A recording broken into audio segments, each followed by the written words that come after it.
Tiro nello specchio di Podgornik, fa buona guardia. Subito lungo per Smrtnik, attenzione, il controllo è strepitoso. Contropotenza, cerca spazio, vuole il destro. Mamma mia ragazzi!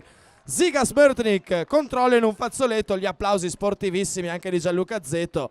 Questa è una giocata da fuori classe, Walter. Leggermente in fiducia, Smrtnik ha addomesticato il rinvio che arrivava direttamente dalla sua difesa, ha anticipato, o meglio ha evitato l'anticipo da parte di Potenza, si è ritagliato lo spazio per tirare in porta col destro, anche questa è imprendibile per Zetto che si ritrova 3 gol sul groppone senza poterci fare praticamente nulla.